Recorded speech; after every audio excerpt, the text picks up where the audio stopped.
Hey guys, I'm Urizi. This story is all about what if Naruto turns into a fox during a full moon. Pre-timeskip, no Biju, Konoha is a village of ninjas who hunt demons. Naruto has secrets and Sasuke wants to please his father. And there's Orochimaru, plotting kitsune, unfortunate werewolves, assorted demons, mysterious elders. And tonight is the night of a full moon. Before we proceed with the story, please like and subscribe to this channel if you liked the video and don't forget to check the description for the other works of the author if you liked the story. Let's start. Chapter 4, Tensions and Sparks. Sasuke frowned inwardly as he exited the Uchiha district and headed to the public training grounds for an afternoon practice with his team. He needed a way to worm his way into his father's good graces after disgracing himself with his performance on the mission to Wave Country. But how to do that? Dad wanted to know about Naruto. Sasuke mused. If I find out something about him, something that Itachi doesn't find, that could do it.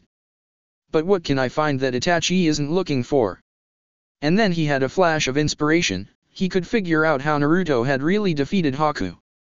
Perfect. Satisfied with his goal, he picked up his pace slightly. He would go and train with his team and expand his skills so that someday soon he wouldn't need anyone to defend him. And while he was at that, he'd lean on Naruto until he let slip how he'd really done it.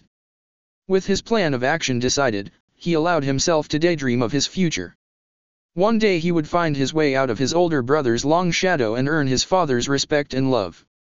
Then, when his brother ascended to clan head, he would distinguish himself enough to become the new chief of the military police. With the clan run by his brother, and the military police run by himself, they would both have more free time to look after their families, for they would have families. Itachi had a girlfriend that if the elders approved of her would become his wife, and if Sasuke didn't find a girl on his own, one would be chosen for him, then their father had. And after that, Sasuke would have a son and teach him the ways of the Uchiha. The Uchiha are the elite of the elite, he recalled his father telling him one day. Failure is not an option for us. There is only excellence. That is what my father told me, it is what I tell you now, and it is what you will tell your own son one day. Remember it well, Sasuke. Sasuke-kun. Sakura greeted and waved to him as he arrived at the training field. Hey, Sasuke, you made it. Naruto grinned, as if he was making some great joke. Kakashi was absent, late as usual. Sasuke ignored them and focused on his goals, improve himself and uncover Naruto's secret technique. There is only excellence, he heard his father say as he entered the grounds. Remember it and live by it. I expect nothing less from a son of mine. Sasuke's jaw tightened in determination. I will make you proud, Dad, just you wait and see. Naruto plucked at the grass he was sitting on as he waited for the ever-tardy Kakashi-sensei to appear and officially start their practice. It wasn't a lecture day, so practice started in the morning so that the afternoon would be free for applying for D ranks. Normally they would start practice without their sensei and perform target throwing exercises or warm-up activities. But Sasuke was being weird, and Naruto didn't feel like doing anything anyway, so he sat underneath a tree and plucked at the grass. Iruka treated him differently now that he knew. Before Iruka had sort of liked him, said they were alike because his parents had died in the line of duty when he'd been young and left him an orphan like Naruto, like he thought Naruto was. Now the Chunin treaded carefully around him, like he expected Naruto to suddenly turn around and be a furry monster that would rip his head off. The boy had offered to look for someplace else to live. Living on his own was very appealing, he wouldn't have to worry about making excuses to anyone when he wanted to disappear, but Iruka refused to let him. Iruka swore that he had no problem with what Naruto was and that nothing had changed. Naruto knew that he was lying. Maybe I could ask Kakashi-sensei if I could sleep on his couch for a while? Sorry I'm late. Their silver-haired sensei said cheerfully as he appeared in a puff of smoke. I had to help a poor man learn how to fish and it took a lot longer than I thought it would. Liar.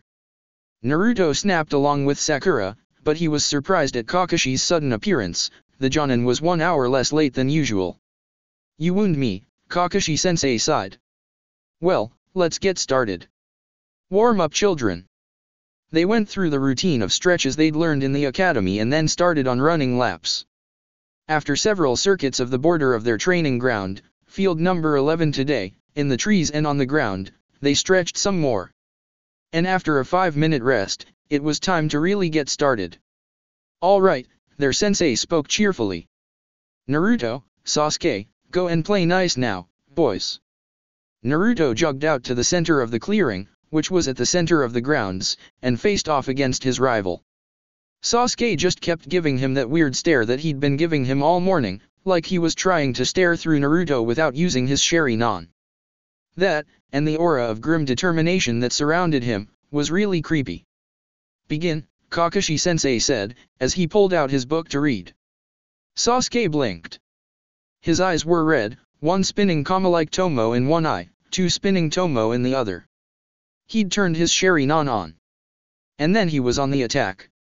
Naruto tried to block the Uchiha's aggressive blows, but his rival could see the defenses coming and had little trouble slipping around them. In very short order, Naruto found himself battered and pinned to the dirt by Sasuke. Where is that strength you used against that Kirinin? Sasuke hissed into his ear as he kept Naruto pressed into the ground. I'd very much like to see it. It's the least you could do after shaming me like you did. Huh. Naruto wheezed as he vainly tried to wriggle free. Sasuke. Kakashi-sensei's tone was almost harsh, something none of them had ever heard in practice. You can practice using your Sharingan all you like when you train at home, but in team training you will only use your Sharingan when I say you can. Now turn your Sharingan off and let's start over.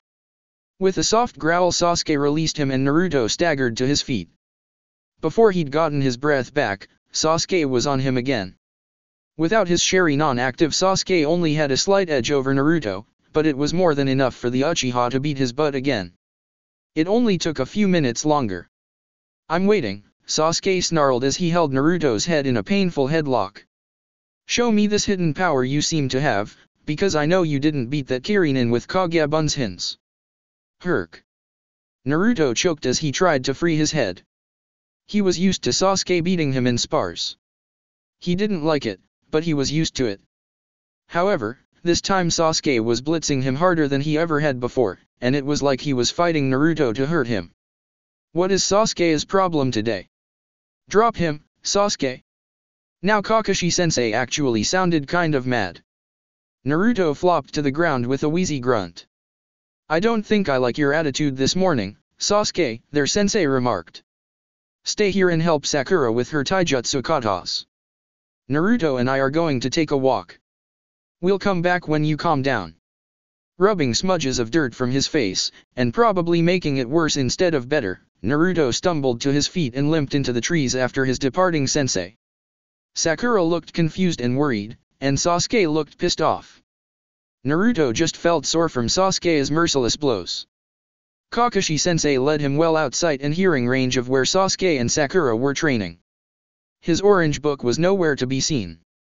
The Jonin brought him to a fallen log where Naruto flopped down and rubbed at his most bruised parts. In a half hour or so he'd forget that he'd ever been tossed around by the angry Uchiha boy, but right now he throbbed everywhere. Sasuke was being rather rough there, the silver-haired man commented. Was he threatening you? He wanted me to show him how I beat Haku, Naruto mumbled as he checked to see if his lip was bleeding. He said that I shamed him somehow. Uchiha can be touchy, Kakashi-sensei said. You defeating Haku where he failed to probably stings his ego a bit. Naruto grimaced. Shouldn't he just be glad that he didn't die from that? I would be. He should be, his sensei agreed. But living in prominent clans like the Uchiha clan can be complicated. The boy scrunched up his face in thought. Being only 5 when he'd been kicked out of his mother's family, he hadn't understood a lot of what had been going on around him. But from what little he could remember of it, it was indeed complicated. So how did you defeat Haku? Kakashi-sensei asked as he leaned casually against a tree. I don't think anyone brought your vague explanation of Kagebun's hints. Naruto scratched nervously at the back of his head. I don't know. You don't know? The Jonin repeated dubiously. It wouldn't happen to have anything to do with lycanthropy, would it? The Genin shrugged uncomfortably. I've only ever done it twice. I don't know what it is. Try and do it a third time so that I can see it, Kakashi-sensei suggested dryly. K. Naruto scowled in concentration and stared at his right hand. He tried gathering chakra to his palm because he thought that was how he'd done it, but all that happened was that the air around his hand got shimmery like air over hot asphalt. It felt sort of right, but it definitely didn't look right. What am I missing? He wondered with a pout. Do I have to be pissed off and scared, like when I fought Mizuki and Haku? Or is it something? I know. He stopped sending lots of chakra to his hand and instead focused on transforming a bit. He'd been partly transformed both times he'd made the blue fire, so maybe that was necessary. In a few minutes, his fingernails were claws, his canines lengthened into fangs, his whisker markings darkened, his pupils morphed, and then he tried for the fire again. Sparks. Flickers. And then little blue wisps of flame swirled over his fingers. Ha! Naruto crowed and flashed a fanged grin at his watching teacher. I hit him with this. Cool, huh? Werewolves didn't produce fire. They certainly didn't produce blue fire. They really weren't known to have any sort of elemental magic, or even any magic beyond the curse that consumed them and made them into beasts. Blue fire made Kakashi think of all sorts of animal demons. Naruto's altered appearance, the claws, the whisker markings, the eyes made him think of feline demons, like Nikomata. But when he inhaled the boy's scent, he detected a whiff of fox leaking out around Naruto's usual odor of human boy and ramen noodles. Aside from a small clan of lesser fox demons who had bound themselves to a summoning contract with a human clan in the land of Earth, there were no other kinds of fox demons. There had been the Kitsune shapeshifters and illusionists with elemental affinities all over the board, although most tended towards lightning or fire, and a multitude of tails. However, several centuries ago the various demon hunter ninja forces had made a concerted effort to hunt them down and exterminate them after they'd attacked several aristocrats in the lands of earth, fire, lightning, grass, and tea in rapid succession. As far as everyone was concerned, Kitsune were extinct and had been for nearly 250 years. For every bit of information you give us, you generate a dozen more questions. It's not cool. Kakashi blinked and found that Naruto's gleeful expression of triumph, that had looked almost maniacal with his fangs and demon eyes, had crumpled into something worried and fearful. His fear leaked into his scent, quickly overwhelming the subtle hint of fox-like scent that Kakashi had noticed earlier. It was no wonder that he'd missed it before back in Wave Country during the night of the full moon. It's interesting, the Jonin said with a casual shrug. However, if you want to use it openly, you'll need some kind of excuse. Naruto tilted his head like a baffled dog. Excuse. All fire jutsu produce flames in the usual colors, yellow, orange, and red, Kakashi explained. I have never heard of any jutsu that produces blue flames. And you used no hand seals to generate that fire either. The only way I can think to explain it away would be that it is a Kekkei Genkai, or, the more likely explanation is, that it is the result of having some strong demonic lineage. It was possible for a new Kekkei Genkai to appear, because what he was seeing here didn't match anything he'd ever heard of, as the result of some random mutation, but they were usually primitive, with only a trait or two different from the average shinobi. Over multiple generations new traits could emerge and further expand the Kekkei Genkai.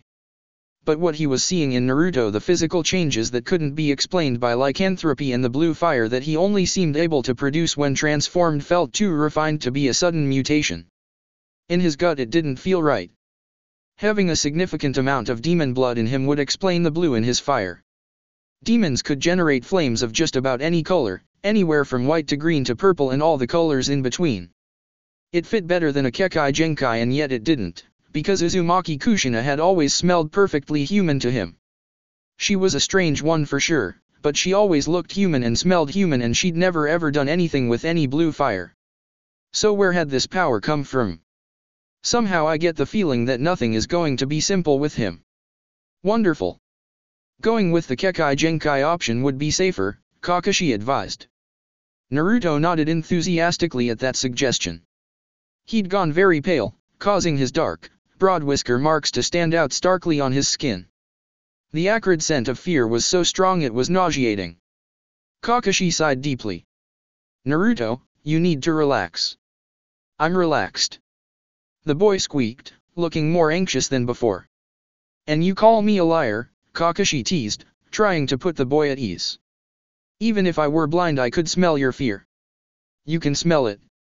Oddly, this bit of information actually seemed to relax him. Hotakes have good noses, the Jonin said. So do the Inuzuka and their canine partners. Oh, Naruto muttered, distracted. Okay. The blonde boy stared at his claws in thought. His odd chakra flames had long since dissipated, probably due to inattention as he didn't look at all tired. After a good 5 minutes of uncharacteristic silence, Naruto glanced up at him with a mixture of wariness and curiosity. Do you want to see more? Kakashi hid his mild dread behind a raised eyebrow. More of what? Well. The boy fidgeted. What I look like when I'm all furry. The Jonin blinked slowly. When you transform, fully. Naruto nodded. I know werewolves are supposed to get stuck as beasts if they transform all the way. Ebisu lectured everybody on werewolves before the mission to Wave, but I've never been stuck. Well, except during the full moon, I'm stuck until the sun rises and then I can change back. During the full moon? Kakashi stared at the boy in disbelief. He's looked at the full moon before? I don't go crazy or anything, the boy continued in a rush. I don't run around killing chickens or eating pets or biting people. I'm just me with fur. Really? Why go out on the full moon? The Jonin probed. Why not just stay in? You did that in Wave. I didn't go out because you guys were there. Naruto replied, almost sounding angry. I felt itchy all night long. It drove me nuts. The boy pouted and scuffed at the ground with the toe of his sandal. It's easier to not fight it, just go out into the woods where I won't bother anybody and mess around until morning. To stave off a migraine from thinking of the repercussions of this mess, Kakashi pulled out his book and turned his eye to its comforting and familiar words. Naruto, stay here and play with your fire. For the time being don't let anyone see you practicing. Next full moon, come and get me before you run off and play in the forest all night. Kakashi turned and walked back to the clearing where Sasuke and Sakura were supposed to be training. We'll talk more about this later. Okay. And as the Jonin continued walking, he heard Naruto mutter, did an adult just tell me to play with fire? Hatake Kakashi closed his eye, felt the other throb, and swallowed a sigh. Minato-sensei, I think I hate you. Sakura fidgeted with a long strand of her pink hair as she watched Sasuke stare darkly in the direction that their sensei had taken Naruto. He seemed so angry, and he'd been downright vicious when he'd sparred with the third member of their squad. She was baffled by it, and a little afraid, too. Sasuke-kun, shouldn't we get started? He didn't answer right away and she almost wrangled up the nerve to ask again. Don't you wonder how he did it? The girl flinched at his sudden question. Wonder how who did what? How Naruto beat that Kirinin in the Dome of Ice Mirrors, Sasuke elaborated. Oh. She blinked her green eyes.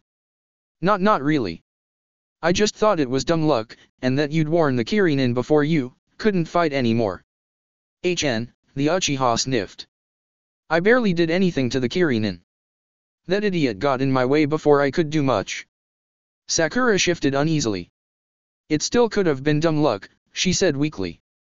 Dumb luck to survive, maybe, Sasuke grumbled. But to win?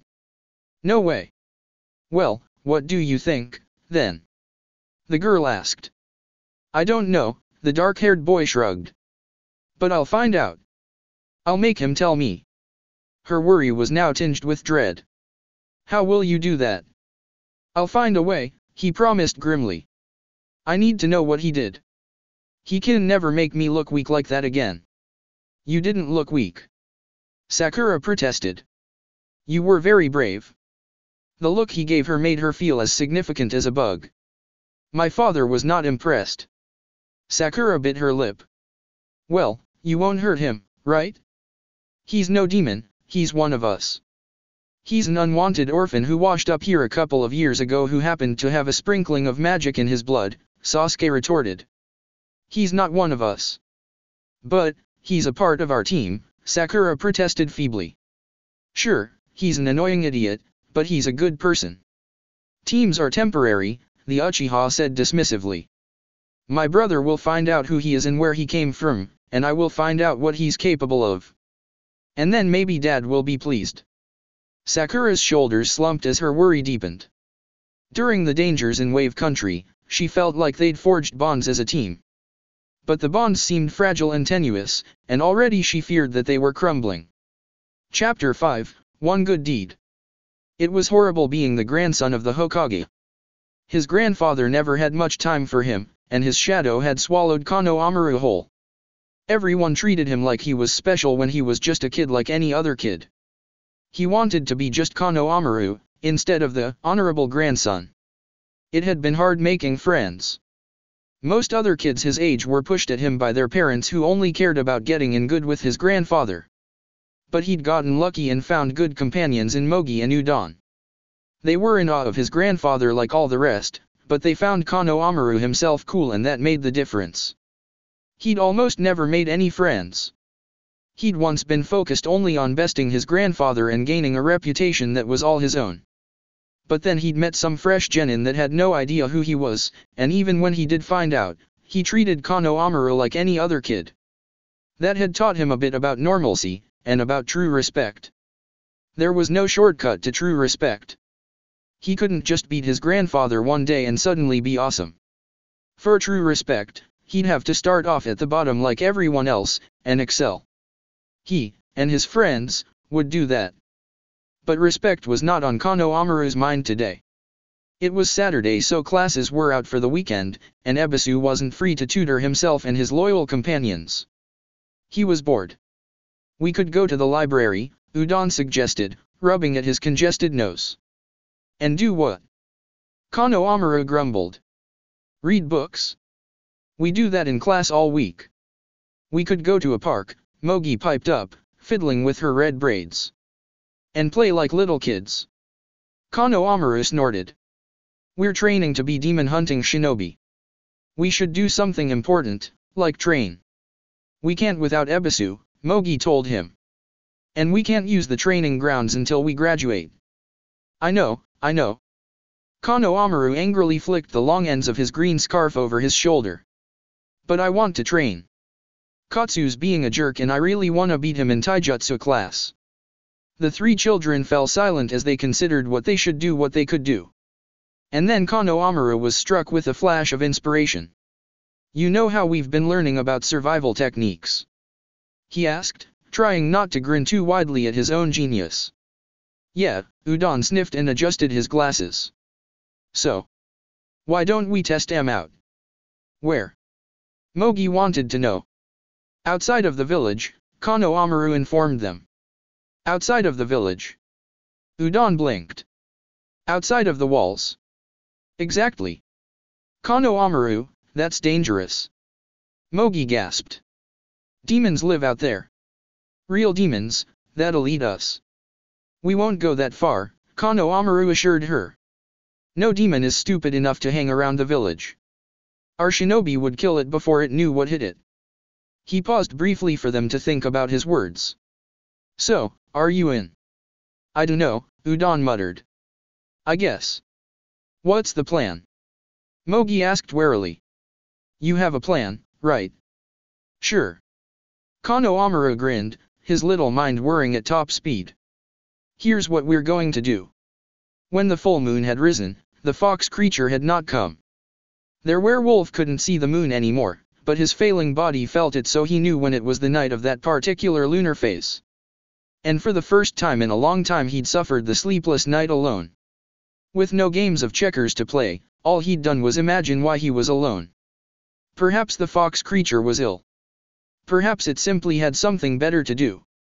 Perhaps it had run into a shinobi patrol near the village and been killed. It was surprising that it hadn't happened a while ago. The fox thing had always come from the general direction of the village, and how it evaded Konoha's attention was a mystery to him.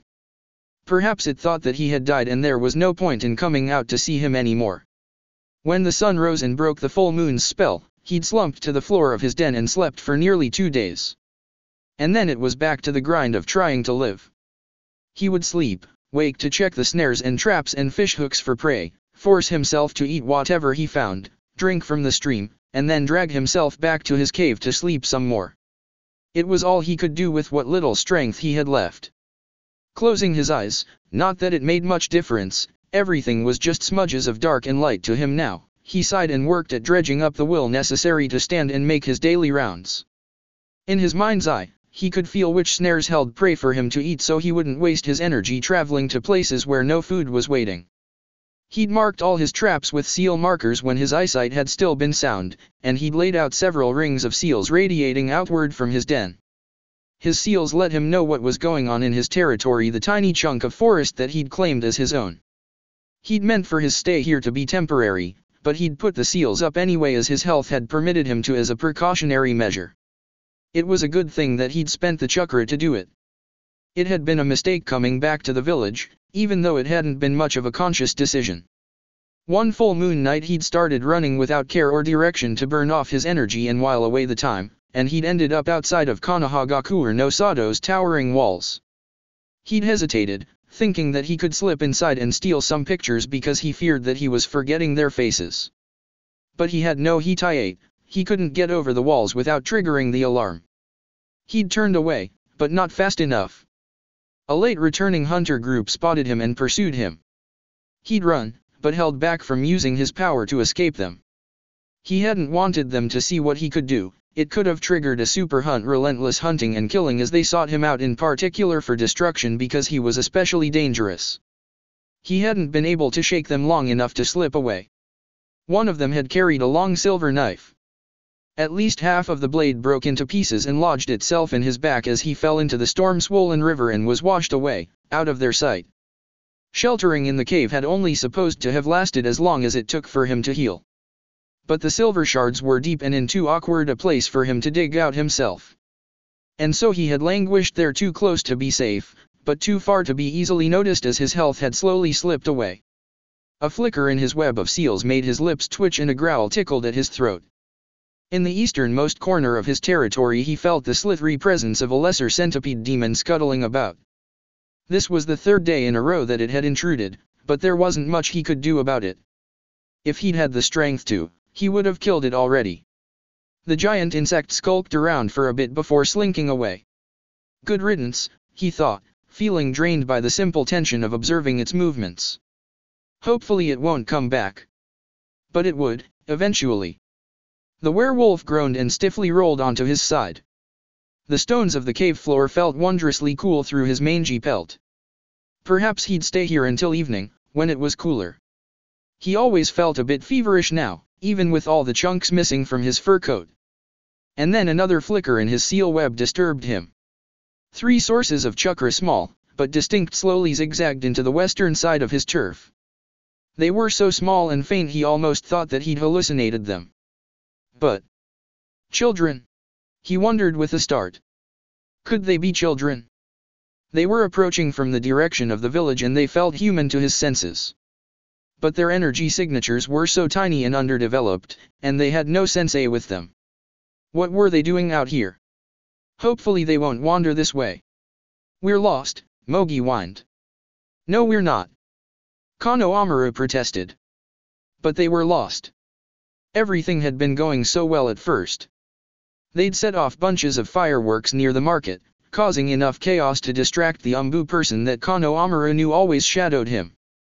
Then they'd been fortunate enough to find a bunch of merchant wagons coming through the village gates, so they'd had no problem slipping out unnoticed. But then they'd neglected to mark their path well enough as they'd fled deep into the trees and were now hopelessly turned around. Konoha wasn't about to admit that, though. We'll pick up the path any minute now. You said that a half an hour ago, Udon moaned. I did not. Konoha protested. Yes you did, Udon said and lifted his sleeve to show that he had a wristwatch. I timed you. We're lost. Mogi wailed, coming to a stop. We're never going to get home. We're going to die out here. No we're not. Konoha snapped and turned around to walk backwards. If we just keep walking we'll find something. All of a sudden there was nothing under his foot and he was falling backwards, end over end, and down. He tumbled down a steep slope and then slammed down hard on some flat ground. If the wind hadn't been knocked out of him, he would have started bawling like a baby. Konoha-kun. He couldn't answer their panicked yells. he was too busy trying to catch his breath.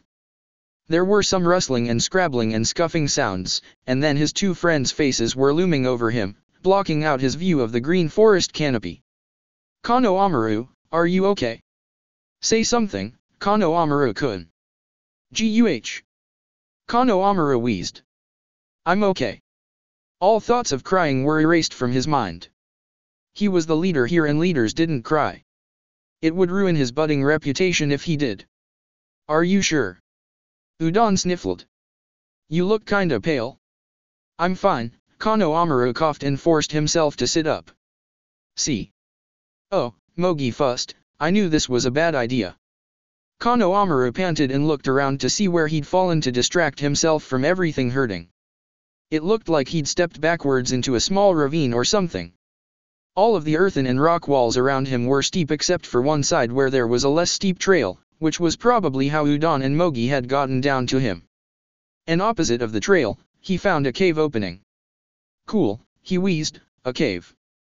"A cave." Udon blinked. "You're not thinking of going in there, are you?" Mogi asked worriedly. "Why not?" Kono Amaru muttered as he used Udon's arm to pull himself up. "We're already down here, let's take a peek." "But there could be something living in there."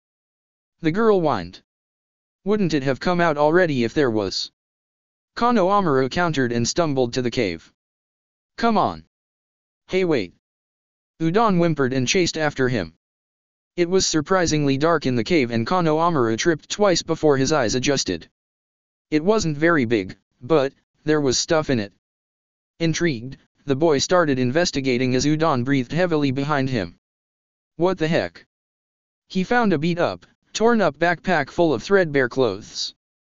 There were some other odds and ends, like discarded soup cans, plastic shopping bags, old magazines, a magnifying glass with a broken handle, a battery-powered camping lantern, and a mildewed cardboard checkerboard with half of its plastic game pieces substituted for other things. Aside from some small piles of dried plants, there really wasn't anything that Kono Amaru could find in there. "Is this a hobo camp?" What?" Udon asked. "My grandpa told me about these," Kono Amaru explained. "In really big cities, like the capital, there are a lot of homeless people. They live in alleys and collect garbage and people call them hobos. Sometimes they live in big bunches, or out in the woods outside of town, in camps. Don't you think this looks like one? Look at all of this junk." "Yeah, I guess," Udon said with a shrug. "But, if this is a homeless person's stuff, where is he?" "I don't know." "Would you get out of there?" Mogi cried. "We're going to get into trouble." "We're already in trouble." "Relax, I'll just tell Grandpa that it was all my idea and that I made you guys come with me," Kono Amaru replied. And it was mostly true, too. He'd wanted to go and he'd come up with the plan, they'd only helped him refine a few details. It was his idea so he'd take the fall for it. "Hey, there's an animal skin over here." Udon yelled as he poked at a lump in a corner that Kono Amaru hadn't noticed. It smells." The Hokage's grandson coughed and pulled part of his scarf over his mouth. "Really? I don't smell anything."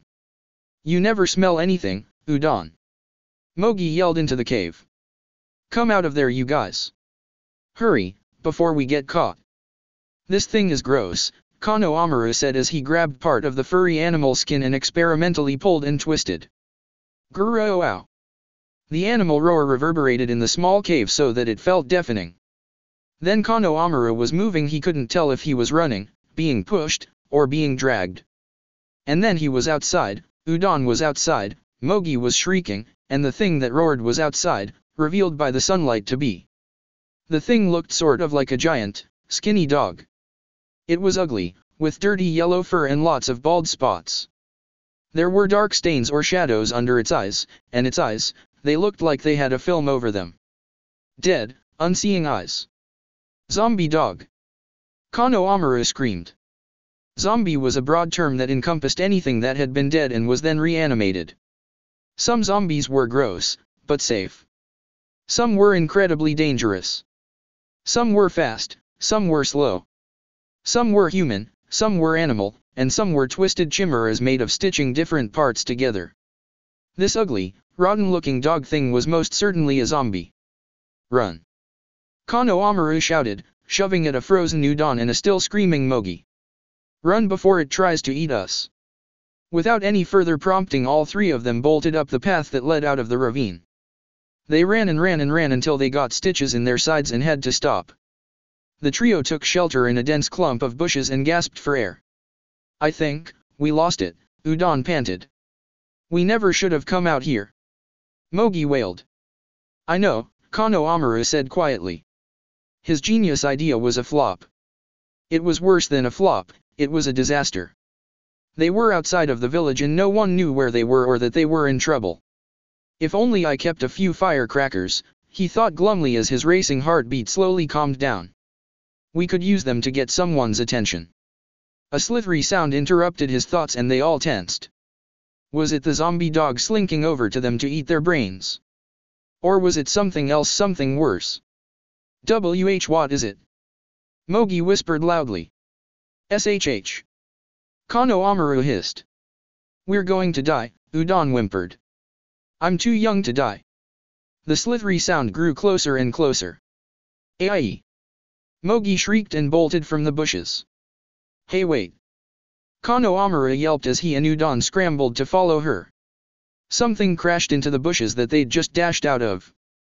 It reared up with a dry hiss and loomed over them. The thing was a gigantic centipede with enormous jaws dripping with venom. It twitched its numerous claw-like limbs and swayed like a cobra as it lined up its attack on them. Bug! Mogi shrilled. Giant bug! We're dead, Udon whined. I'm sorry guys, Konoha gulped. This is all my fault. The monster centipede lurched forward, pincer jaws opened wide. The werewolf rubbed at his abused tail as the children fled from him. Zombie dog? He whined softly. Do I really look that bad? He'd thought about fleeing when he felt the children drawing closer to his lair, but their path was so unpredictable that he kept hoping they would veer off in some other direction. When the boy, Konoha, had fallen into the ravine, he'd thought about warping away. But using that technique put a strain on his body, and in his current condition it had a chance of killing him. Then he'd gotten distracted by the endless debate with himself on whether he should just end it because his death was looming anyway. And then one of the kids had cruelly twisted his tail. But now they were gone, and it was just a question of how long it would take them to get home and for the village to send out hunters to slay him. With a wheeze he settled down on the dirt to wait. He saw no point in hiding now. I suppose my last good thing will have to be being added to some young shinobi's kill record. The centipede was back. The kids' screaming must have attracted it. And it was heading right for their hiding place.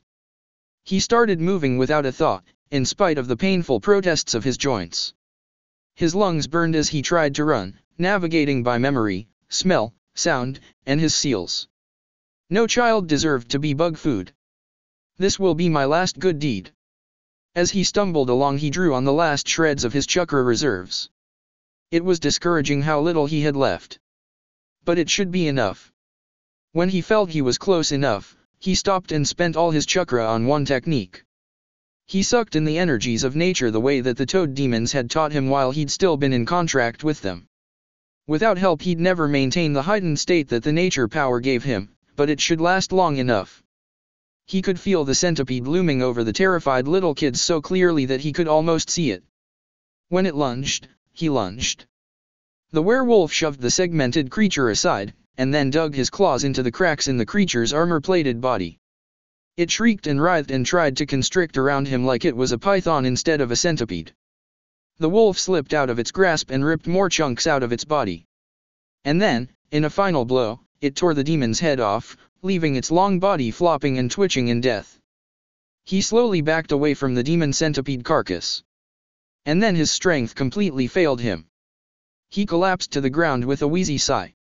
He could taste his own blood in his mouth, and he idly wondered if all this strenuous activity hadn't shifted a silver shard in his back and made it pierce some important in his insides.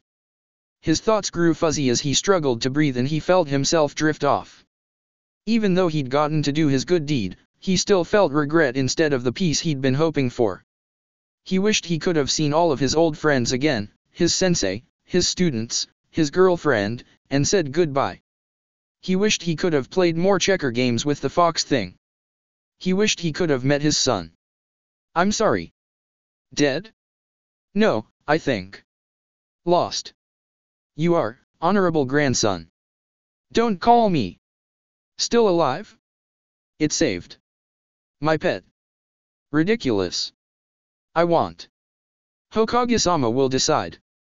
Chapter 6, Nowhere Boy. Itachi grimaced as he tossed down the packet of papers in disgust. His desk in the headquarters of the military police, normally neat and orderly, was cluttered with paperwork. And all of the clutter had come from the investigation his father had requested he do on his younger brother's teammate, Naruto.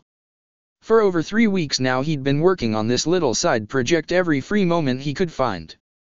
He'd called social services offices all around the Land of Fire to try and get all of the boys' paperwork. He'd hogged the office's one fax machine for hours at a time receiving copies, and he was still expecting several thick manila envelopes in addition to the dozens he'd already gotten from the smaller towns and villages. Skimming through the forms, he found it easier to track which places the kid had lived than what families he'd lived with because there were just so many of them, and his stays were always so short. The reasons he'd been shifted from home to home varied from minor behavior issues, emotional problems, lying, sneaking out at night, running away, to even a few more serious accusations like arson, although it was never conclusively proven who burned down that shed. They label him a problem child, but it's hard to say how much his circumstances and environment cause him to be a problem. Itachi sighed and rubbed at his tired eyes. Most of his placements lasted 3 weeks or less, and many of those homes have complaints attached to them.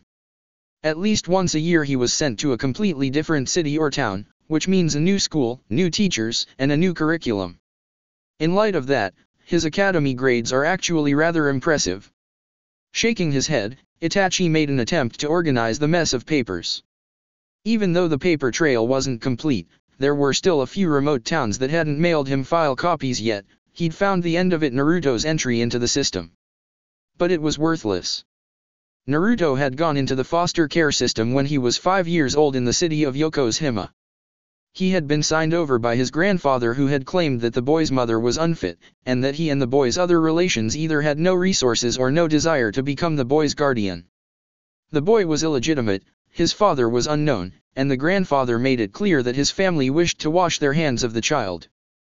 The boy's entry papers, his family background and birth certificate should link him to his past, which was what mattered in this situation.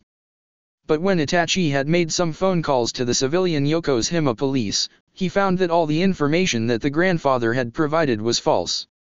The address traced back to a dry cleaner's, the phone number belonged to a payphone, all the names were of people who didn't exist, and the boy's birth certificate was missing. Naruto might as well have materialized out of thin air. His birth family didn't just give him up, they cut all ties and erased him. They made sure that no one would ever be able to trace him back to them, whoever they are. But why? He greatly doubted that it was anything that the boy had done. He'd only been 5 years old when he'd been given up. So that left some sort of family conflict or chaos as the cause. But the exact nature of the family issue was impossible to tell. All the paperwork was a lie. This boy could be anyone. He could be from anywhere. There's just no way to know, not from the information here. At this point, the only way he could think to find more information was to track down every single family he'd ever lived with and interview them to see if Naruto had told them anything about his birth family, and then travel to Yokohama and see if there was anyone there that could tell him anything about the boy or perhaps his original family. That sort of investigation, if he attempted it by himself, could take upwards of a year to complete. It would be simpler to go to the source and ask Naruto, but the boy could lie to him, not remember anything important, or simply choose not to speak with him. And his father wanted this background check to be subtle, and asking the boy in question was not subtle. This is a nightmare. Itachi finally managed to arrange everything into piles so that he could see his desk underneath it, and then left the office. It was getting late and he had a patrol to do in 5 minutes. He'd just have to pick up some takeout and eat it while he made his rounds so that the civilians felt safer. A few years back, at his father's urging, he'd tried to get into Umbu. Even though he'd barely been a teenager at the time, He was highly skilled and the challenge of Umbu had greatly appealed to him. But the Hokage had gently turned him away, saying that he was a bit too young and that he should apply again when he was older if he was still interested. His father had been insulted and Itachi knew that he'd had some arguments with the Hokage about it, but the young Uchiha had accepted it and simply entered into his father's police force. Perhaps when I finish this little investigation for father I'll apply again, he thought as he approached the gates that divided the enclosed Uchiha district from the rest of Konoha Gakure no Sato. I should be old enough now. His father was waiting for him just outside of the gate. It's been almost a month, how are you progressing on that project I gave you? I have nearly completed the background check, Itachi replied. I'm only waiting for a few files to be mailed to me from some small villages. And the boy's lineage? His father asked. Itachi carefully kept his face neutral. All of the information listed on his initial papers led nowhere. Nowhere. His father was not pleased to hear that. What do you mean by that? All of the information listed on his induction papers appears to be false and incomplete, Itachi explained. His father's black eyes turned darker and he stood rigid and silent for a moment. In what city did he enter into the foster care system? Yokohama, Itachi told him. I will arrange for you to travel there as soon as possible, his father decided. He's only a boy, Itachi said carefully. Is this really necessary? It is, his father said decisively. We are the protectors of this place and it is our duty to keep the monsters out of these walls. This village has suffered enough disgrace with Orochimaru and Namikaze. He said the second name with far more venom than the first. That boy was not born here. We don't know what stock he comes from. He could be a half-demon like Orochimaru for all we know. In all probability he won't turn out to be anything dangerous, but what if he is? Would you risk Sasuke being around that? No, Itachi agreed, but the Hokage is old, his father interrupted. He favored that son of a snake to be his successor, and Orochimaru turned out to be a sociopath that delighted on experimenting on real human beings. And his second choice turned out to be a closet werewolf. Fugaku glared off into space. Admittedly we should have seen Namikaze for what he was, and we paid for it in the end. But we won't fail again. We won't let evil slip in. Of course not, father, Itachi agreed with a nod. But is it really necessary to travel to Yokohama without first trying to interview the boy in question? It is very likely that he is no real threat and it would be foolish to alarm an innocent child over nothing, but if he is dangerous it is in his own interest to be dishonest with us. Interviewing the boy will be the last resort. The elder Uchiha folded his arms over his chest. There's no reason for you to have to go anywhere near that eye thief unless you have to, either. It's bad enough that Sasuke has to deal with him. It had been a real problem for Itachi's father when he learned who his youngest son's sensei was. The clan leader had gone and met with the Hokage many times to try and have the Jounin mentors swapped around that class's squads. But Sarutobi-sama wouldn't hear of it and so Hatake Kakashi remained leader of Team 7, much to Fugaku's dismay and anger. I understand, Itachi nodded. Good. His father turned and headed back through the gates into the Uchiha district. Please type up a preliminary report for me before you leave for Yokohama. Yes, father, Itachi agreed and then hurried off to patrol his section of the village for his shift. He didn't like some of the things his father had said, but he understood the man's motives. He didn't want his little brother to be stuck in a dangerous situation, but he had trouble believing that Naruto was dangerous. He'd glimpsed the boy a few times and the only thing that he found at all interesting about him were the odd marks on his cheeks. From what he could tell, Naruto was a lot like Obito, the fun cousin he sort of remembered but no one ever wanted to talk about. In Itachi's opinion, it was a good thing that his foolish little brother was exposed to such a person. Itachi loved his clan, but he knew it had problems. The Uchiha were powerful and important to the village, but they saw themselves as the most important. They walled themselves off from the rest of the village and looked down on everyone else when in reality they were no better, no more special. The clan's pride and arrogance was so suffocating that it was toxic, and sometimes Itachi would take back-to-back patrol shifts just to get some fresh air and spend time with other people. As he reached the start of the winding circuit that he walked, he scanned around for cheap takeout that was easy to eat on the run. He'd much prefer a good meal that his mother had cooked, but today he just didn't have time. Once he found some dinner, his focus would fully be on his duty. I wonder what I should do after my shift. Naruto laid on his back on his bed and played with fire. When he was first given permission to fiddle with flames, he'd almost burned down a tree, and only Kakashi-sensei's timely return and a water jutsu had saved the day. He was a lot more careful now. On his sensei's suggestion, he only practiced in damp places and near bodies of water. And when he didn't, he kept the fire small and as controlled as he could. With some advice and a scroll on the basics of Katon provided by Kakashi-sensei, he was on his way to getting a handle on his blue fire. At first he could only get tiny flames or sudden explosions and nothing in between. His control was shaky and it was hard to get it to do what he wanted. But as the saying goes, practice makes perfect. After weeks of practicing in his free time, he'd gotten to the point where he could shroud his hands with the fire and keep it that way for 10 minutes at a time. He could also condense the flames into a sort of orb and hover it over his palm. And now he was working on getting 2 of those orbs to exist at the same time, one in each hand.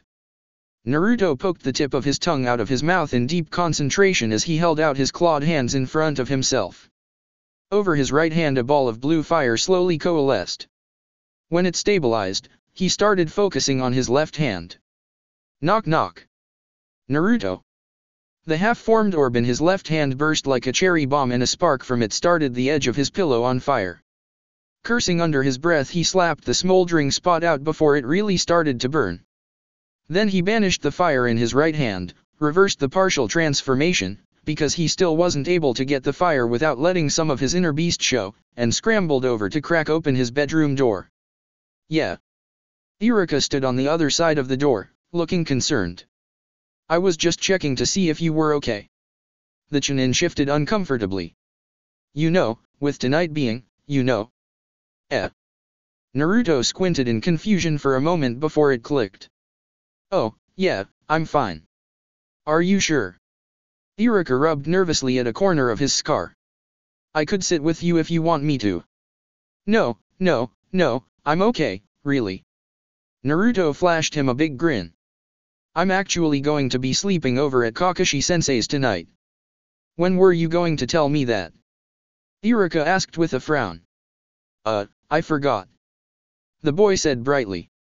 Well, when are you going over to his place? Naruto blinked, pulled his head back into his room, looked at his alarm clock, and cringed. He'd gotten distracted by his fire practice, and it was an hour past when he'd planned to slink off. He would have to hurry to find Kakashi-sensei before the sun set and the full moon rose. Right now. Naruto declared to his current guardian as he snatched up his backpack and then slipped out of his room and around the Chunin. See you tomorrow. Bye. And then he was out of the apartment before Iruka could protest. It didn't matter how often Iruka said that he wasn't bothered by what Naruto was, he had to be. So Naruto resolved to be as small of a bother to him as possible as thanks for still letting him live in the apartment. He dashed through the emptying streets as he headed towards Kakashi-sensei's address. He'd never actually been there, but the Jonin had written down some directions for him. It shouldn't be too hard to find his way. An hour later, he was kicking himself. Gah! Where is it? I'm so late. Most of the color of sunset had faded from the sky.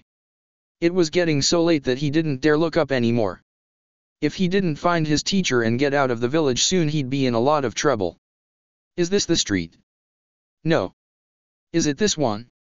No. This one. Naruto stopped mid-step as he spied his silver-haired teacher just down the street he was peeking at. The Jonin was chatting with some other guy with black hair in a ponytail. Judging by the other guy's clothes, he was at least a Chunin. No Genin was allowed to wear the drab green battle vests, only Chunin and Jonin had access to them. When Naruto spied the patch of the military police the Uchiha fan inside a shuriken shape on the other guy's arm, he ducked back around the corner and strained his ears to see if he could find out what they were talking about. Little brother is so foolish, the Uchiha said. I'll talk with him. Are they talking about Sasuke? Naruto wondered, straining his sharp ears. Is that Sasuke's older brother over there? Thank you, Itachi, Kakashi said. With the way things have been going, I've been seriously considering holding the whole team back from the trials. The eavesdropping genin stiffened in surprise. The way he understood it, it was rare for young shinobi to be recommended for the trials by their senseis. Normally it would be a year or two after graduation before rookie teams could undertake the promotion exams. Naruto was startled to hear that his sensei had thought about giving Team 7 permission to enter them barely 6 months after they'd graduated. You were going to enter them in the next trials? Itachi asked. As a learning experience, Kakashi replied. I don't expect them to pass, but it would better show them how they need to improve themselves to succeed. But with Sasuke bullying Naruto and Sakura sitting paralyzed, I don't think they'll be able to make it far enough into the trials to really learn anything. There was a pause, then the Jounin sensei tossed a question to the Uchiha. Would you know why Sasuke has been so unpleasant towards Naruto lately? I believe I do, Itachi sighed. When Sasuke reported to our father about the mission to Wave County, father became interested in Naruto and his mysterious potential. My foolish little brother is desperate for our father's approval, and I believe he is trying to find out anything he can about his teammate in order to get attention. I don't think I like Sasuke as dad, Naruto decided with a nervous shiver. Ah, Kakashi said. So, you would be investigating Naruto for your father? I am, Itachi replied. And how is that going? Terrible, the Uchiha answered. I'll be shipped out to Yokohama soon to continued investigating, though I predict I'll only find more dead ends. Yokohama? Kakashi inquired politely. That's a shady place, and pretty far from here. Yes, it brushes against the sea and the border of Whirlpool country, Itachi said, sounding rather glum. And it would have to be a shady place for that boy's papers to be approved. Oh. No birth certificate, so no way to know where he was born, and no legitimate family contact information, the Uchiha explained. Huh, unfortunate, the silver-haired man remarked. You don't sound too surprised, Itachi observed. Naruto admitted being disowned. At age 5. The Uchiha's voice sounded skeptical. What could he possibly have done to deserve that? I don't know. Kakashi raised his voice. What did you do, Naruto? The boy flinched and slowly peeked around the corner. His sensei and the Uchiha looked back at him, expectantly. Naruto gulped and slunk into full view, keeping his gaze toward the pavement. I don't know, the blonde shrugged. They didn't like my dad. And who is your father? Sasuke's older brother asked. No idea, Naruto shrugged again.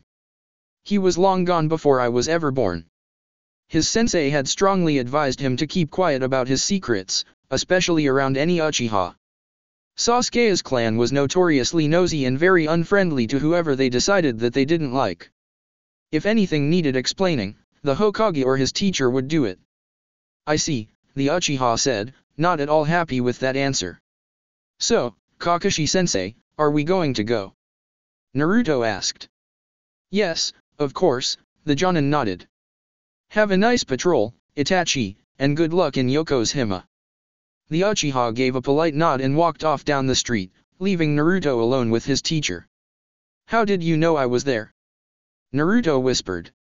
It was a lucky guess, Kakashi told him. Now show me how you get out of the village. Okay, the boy muttered. A lucky guess? He would have argued more, but it was getting darker all the time. He could feel the weight of the full moon pressing on his back more and more. He wanted to just look up and get it over with, but he still had a ways to go before he could give in. Stupid moon. Kakashi had to admit that the boy was clever. Before he'd gotten his own Hitaiate, Naruto had slipped out of the village during the day by hiding in some outgoing group of people or wagons, or he'd caused some distraction with firecrackers or paint balloons to make sure that he wasn't noticed sneaking out, or in. When he had a Hitaiate of his own after graduation, he just slipped past the patrols on the wall and jumped into the trees on the other side. He also wasn't terribly surprised when the boy transformed into something that looked a lot more like a fox than any werewolf he'd ever seen. It was almost like a werewolf was wearing a fox pelt. And his scent had more fox musk in it than wolf, and more animal than human now. Naruto seemed more aimless in his path after he'd gotten his shape-shifting done. He shuffled along on two legs even though he tripped and stumbled a lot. It would probably be more comfortable for him to scamper around on all fours, but he was probably sticking to the more human form of locomotion to assure his teacher that he wasn't a bloodthirsty animal ready to snap. As he trailed after his wandering student, he thought about his conversation with Uchiha Itachi. It was nice to know that there was one Uchiha out there who wasn't at all bothered by speaking to the eye thief. Fugaku's interest was troubling, but not entirely unexpected. Kakashi had been hoping that it would take longer for someone outside Team 7 to pick up on Naruto's oddness. And Itachi's theory behind Sasuke's misbehavior was a solid one. I hope Itachi can get Sasuke to calm down, he thought, annoyed. I would like to enjoy my book without worrying if Sasuke is picking fights with Naruto. They could set a lot of things on fire if they get out of hand. Perhaps the threat of missing out on the trials would do the trick. In the past there had been the Chunin exams, an event shared by all the villages to determine who was ready to become a Chunin. But the Chunin exams were huge security concerns for the host village, cost the host village a lot of missions, and had been discontinued several generations ago. The trials were a once-a-year event that replaced the Chunin exams for Konoha and the surrounding lesser villages who were too small to mount their own tests. Every year the tests were adjusted, but there was always some kind of teamwork and survival test in the Forest of Death, an individual preliminary tournament in the tower at the heart of the Forest of Death, and a public gladiatorial-style match against lesser demons in the village arena. Generally only genin with a few years' experience were allowed to enter. Younger genin needed their sensei's approval to take the tests. The next trials were scheduled to start in a few months, but with his team of students in their current state his plan of entering them as a learning experience was in serious jeopardy. If Team 7 was entered now, Kakashi had doubts they'd make it even one day in the Forest of Death. Sasuke needed to calm down and get his priorities straight, and quick. Naruto paused by a stream and crouched to drink from it. But he tried to not lap the water like a dog, so he was having trouble getting any water. While his furry student struggled, Kakashi studied their surroundings. We've come a long way, he noted. He's really got this down to a science. It's not too surprising that no one stumbled over him before. There aren't any roads over this way, and it's miles from the wall, so it isn't well patrolled. I wonder if there's anything else out this way. And then he spotted the mark on the tree. It was a small scar in the bark, unnatural in shape, and nearly invisible in the dark. Kakashi walked closer, traced his fingers over it, and then adjusted his hitaiate so that Obito could take a peek. A seal. Obito showed him the fading chakra in it. What's this doing out here? This is no remote Umbu post. Glancing around, Kakashi noticed another seal several yards away. When he looked past that one, Obito pointed another out to him. And there was another, and another, and another. He followed the hidden seals like breadcrumbs, leaving Naruto by the stream, and sought the source of this mystery. Who is out here? And why? Kakashi frowned behind his mask. Could it be a spy? It had been a long time since there had been war between the villages. The greater villagers Leaf, Mist, Stone, Cloud, and Sand stayed out of each other's way, and the numerous lesser villages like Waterfall, Grass, and Rain didn't pack enough punch on their own to be any real threat. Any spying that was done by agents that visited the target village and left to report back. Spies didn't hide out in the forest to do their work. Not unless they were keeping tabs on patrol movements and the local Umbu. That sort of information would be vitally important to an invasion. The trail of seals led to a small ravine with only one easy pathway leading into its depths. Kakashi picked his way down it and found a natural cave set into the steepest side of the ravine. Around the edges of the cave Obito's eye found a ring of seals that Kakashi recognized as the hub of a network. What a well-hidden camp, he thought as he cautiously approached. If I didn't know that there were seals here, I would just think it was a cave. And then Naruto skidded onto the scene. He was jumpy like a fidgety squirrel and made no attempt to be quiet as he crunched dead leaves under his paws. Then, before Kakashi could send him away, the boy turned fox darted into the black cave. Naruto. An electric lantern winked on, illuminating the cave and showing that Naruto was the only one inside. That was a stupid thing to do, Kakashi scolded as he cautiously entered the small cavern. There could have been someone or something in here. The air in the cave was dank and smelled strongly of decay and dirty fur. It was difficult to determine from what animal, or animals. There was a scattering of small animal bones on the floor and a few piles of discarded cans and bottles. Kakashi also noticed a weathered, tattered backpack and a few other items that had probably been salvaged from the trash. In the back of the cave there was a flat raised stone and on it was the lantern, and a mildewed checkerboard with scattered pieces, and makeshift pieces, laying around it. Naruto was crouched over there, pawing at the game board, looking increasingly distressed. Kakashi watched the fox boy's behavior with wary interest. He knows this place. The seals are beyond him, I'm sure he didn't place them. But he's been here before. He knows something. Naruto picked up a lonely chess piece, a scuffed up black knight, and cradled it in his hand like front paws. Then the fox boy shuffled out of the cave and looked around and sniffed at the air in search of something. Not finding what he was looking for, the boy sat down, threw back his head, and let out a horribly sad sound. He doesn't look like a wolf, he really doesn't smell like a wolf, but he certainly can howl like one. That's it for part 2. Thank you for watching and see you on the next video.